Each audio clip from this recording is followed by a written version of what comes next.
Mesechus Nedarim Daf Yud contains one Mishnah which divides the daf into two sugyas. The first half is about Nazir, and the second half is about Kinuyim. So the first half will discuss an answer to a question which we had brought on our last daf, and we'll also get into the subject again as to whether or not tzaddikim do Nazirus, and whether it is considered to be a mitzvah or it is an aveira. Then the topic of kinuyim will be introduced in the next Mishnah. The Gemara will discuss the machokas as to what kinuyim are and where they came from. The Gemara will try to say it's machokas tanaim, and then the Gemara will give lists of what is called kinuyim, and we'll get into that as well. So let's begin. The Gemara has discussed in our last daf we had in our last Mishnah. The Mishnah seemed to say that tzaddikim will make nidavos, but they won't make nidarim. A neder, as far as karbonos are concerned, is different than nedavos. Clearly, a neder is where one takes upon himself to bring a carbon. A nedava is where one designates a specific animal as a carbon, but he himself has no personal liability. So tzaddikim will do that, but they won't do nedarim.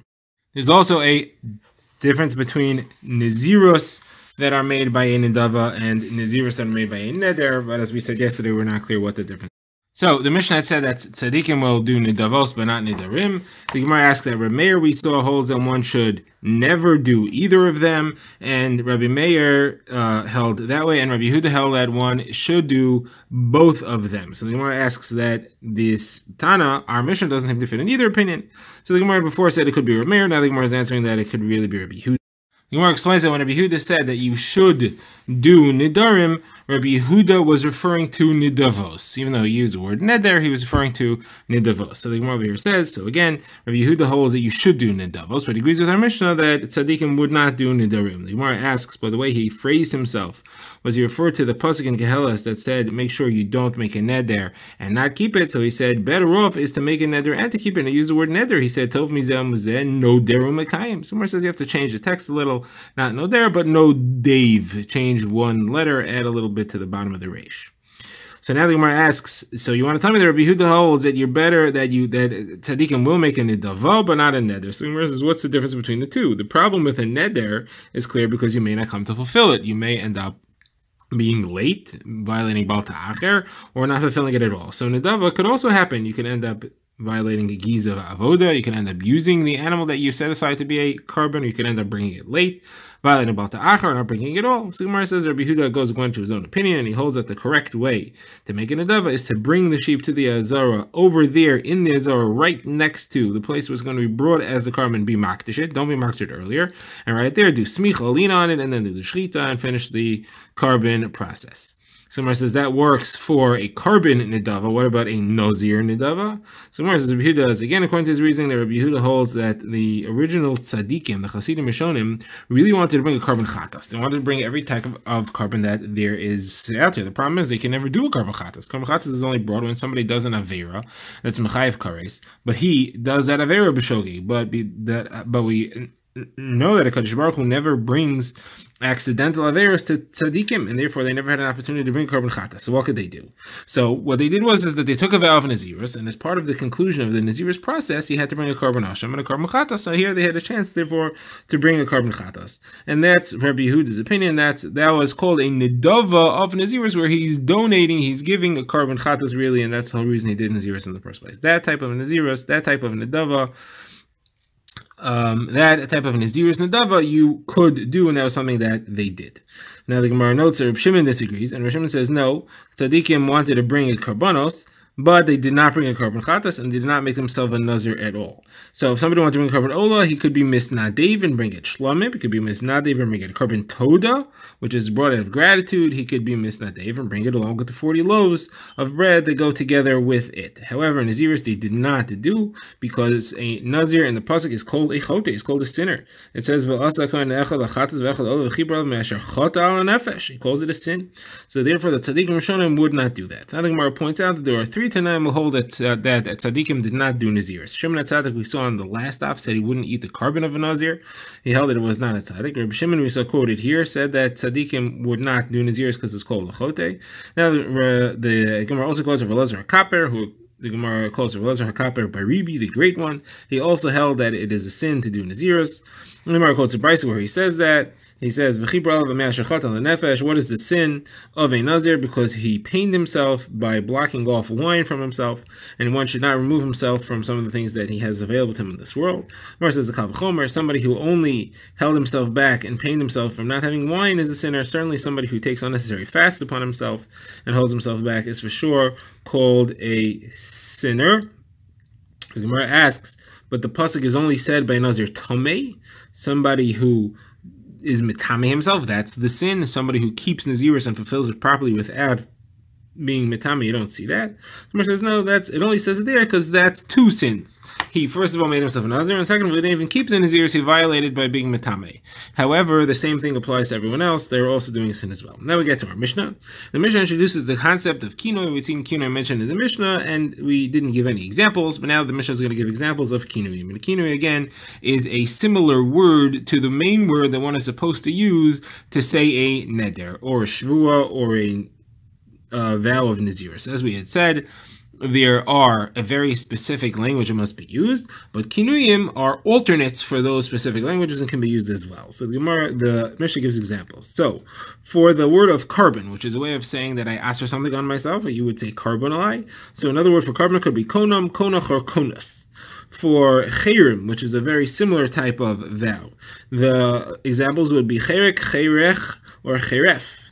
For a vow of Nazirus, you could say Nazik, Naziach, or Paziach. And for Shvua, a language of Shvua, it's swearing to make a personal liability to something. Instead of Shvua, you could say Shvusa, Shkuka. Now, somebody could also say Noder b'mohi. That means he's going to do like what Moshe Rabbeinu did. Mohi would be a kinoi for Moshe. He's going to do like what Moshe Rabbeinu did. And he also swore to Yisro, as the Gemara, as the Ran quotes the Psukim. Okay, that's the Mishnah. So now the Gemara begins. The Gemara wants to know, what is this kinuyim? Where do these alternate terms come from? So the Machlokes of Yochanan and Reish Lakish. Rabbi Yochanan says these are other languages. Rav Shimon ben Lakish, Reish Lakish says these are not other languages. These are terms that were made up by Chachamim that people should use instead of using the main words. They did not want people to use the main words, and the reason is because if someone would say carbon, he may end up saying carbon lashem, and if he says carbon lashem, he may end up saying lashem carbon, and if he says lashem carbon, he may end up saying just lashem and never conclude to say lashem carbon, and therefore they will have taken shem shemai levatala. That is such a severe thing, and Chazal went an extra step to actually do all this to prevent this chain of events from occurring. Another Gemara quotes a brisa from Bishimon where it says that a person should never say Lashem, Ola Lashem, Mincha Lashem, Toda Lashem Shlomim, even if he's being makdish those karbanos. You see that from the pasuk in Vayikra that says Adam Karbon Lashem. You should say Karbon Lashem. You shouldn't say Lashem Karbon, lest you may never finish it and end up saying Shem Shemayim Levatal. The Gemara says Kal V'chomer. If we see that it's so strict that we go to such lengths to avoid someone accidentally saying Shem Shemayim Levatal, and it's not even really Levatal, he actually meant to mention Shem Shemayim, certainly we should make sure never to say Shem Shemayim Levatala negligently without a valid reason to say that. Okay, going back to the Machlokas as to what a kinui is, Gemara wants to say maybe it's dependent on the Machlokas Tanaim, Beisil and Beishamai. The Machlokas Beisil Beishamai is not about kinuyim, but it's about kinuye kinuyim. That is, alternates to the alternates that are even further removed from the originals. And the Gemara is going to quote Brisa, which brings all the lists of what those kinuyim could be. So there's a machlokes Beishamai and Beisil whether those kinuyin works. Beishamai says yes, they work. They create an Isser, they create an Neder. And Beisil says they do not work. Somewhere says maybe this machlokes is dependent on Rav Yochanan and Reish Lakish's machlokes. If you held like Rav Yochanan on their alternate languages, so kinuyim would be other alternate language or variant dialects within an alternate language. So there's no reason that shouldn't work as well. Just like the original alternate language, these also mean the same thing in other versions of speaking. So that would be Beis Shammai's opinion, who says that they work. Beis Hillel says that they don't work probably because Chazal made up kinuyim, and other kinuyim, Chazal didn't make those up, so they don't count. Only the ones which Chazal specifically made up are the ones that work. So that's what the Gemara wants to say. Machlokes Rav Yochanan and Reish Lakish lines up with this Machlokes Tanaim. The Gemara says no, it does not. There are two ways of saying that it does not line up with it at all. First of all, the Gemara says that Beis Hillel and Beis Shammai could all agree with Rav Yochanan that kinuyim are other languages. The machlokes is whether these kinuyim count as real languages. It's used by some people, not too many people. Doesn't qualify as an official language that people speak. And Beis Hillel says no, and therefore it's not valid. And Beis Shammai says yes, therefore it is valid. Gemara second shot, the Gemara doesn't clarify whether it's in Beis Hillel, whether it's in Rav Yochanan or Rish Lakish. The Rishonim take both sides. And this pshat is to say that really midoraisa kinuyim do not work. So that could be either because like Rav Yochanan, and these aren't real languages, or like Rish Lakish, and these are not part of the terms that Chazal made up. But Beis Shammai holds that they create an Isser anyway, and that's because Chazal made a Gzeira. We're afraid if we allowed kinuyim to not be valid Nedarim, people think that kinuyim themselves are not valid Nedarim, and they really are. Beis Hillel holds we never made such a Gzeira at all. Now the Gemara goes into the list of what are these kinuyim. The Gemara quotes a brayso brought by Rav Yosef. As far as the word chayrim, you could say mekanmina, mekanchena, and mekansena. Those are kinuyim for carbon, actually for konam. Now for chayrim, so Mafsha says you could say charakim, charachim, and charafim. Kinuyim for Nazirus, Rav Yosef brings are mechazkena, menazchena, and mefichna. There are other gersais in the Bach.